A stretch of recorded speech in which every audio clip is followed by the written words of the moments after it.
L-Għaqda Repubblika talbet inkjesta oħra fuq il-Prim Ministru Robert Abela, din id-darba dwar l-imxija. Wara li fil-jum tal-ħamis Arnold Kassola talab inkjesta maġisterjali issa, l-Għaqda Repubblika talbet inkjesta pubblika. Madwar id-dinja reġgħu żdiedu l-każijiet tal-COVID-19 li tefet piżijiet kbar fuq kull pajjiż fosthom fuq l-ekonomija. Iżda fl-istqarrija l-ġimgħa fil-għaxija l-Għaqda Repubblika talbet għall-inkjesta ġimgħa wara illi l-Gvern immexxi minn Robert Abela wasal fi qbil fuq ħafna punti mal-imsieħba soċjali b'rabta mal-miżuri ta' prekawzjoni dwar l-imxija. Fil-fatt kien hemm kunsens fuq il-miżuri li ġew proposti mis-Supritendent tas-Saħħa Pubblika, il-Professur Charmaine Gauci.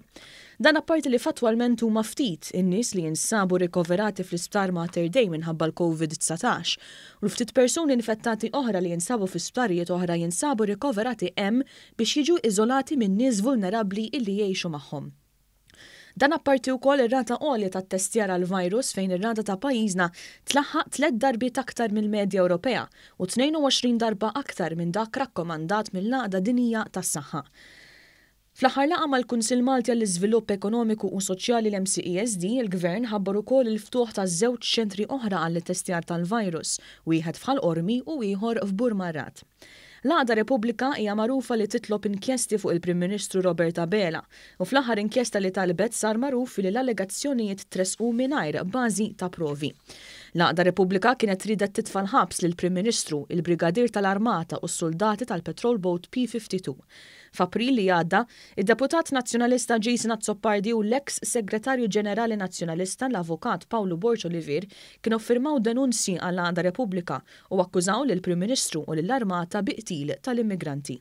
Akkuża li kienet iġġor magħha pjena ta' omor il-ħabs. L-inkjesta maġisterjali kienet ikkonkludiet li l-Prim Ministru Robert Abela u l-Brigadier tal-Armata Geoffrey Kurmi ma kienu involuti fl-ebda omiċidju volontarju ta' immigranti irregolari. Dan fil-waqt li s-soldati tal-Forzi Armati ta' Malta, membri tal-ekwipaġġ tal-Patrol Boat P-52, ma wettqu ebda tentattiv ta' omiċidju ta' immigranti. L-inkjesta maġisterjali li saret wara allegazzjonijiet fost oħrajn ta' Jason Azzopardi ġabet fix-xejn l-allegazzjonijiet ta' qtil volontarju ta' immigranti. L-inkjesta kienet ġiet ippubblikata fl-intir tagħha.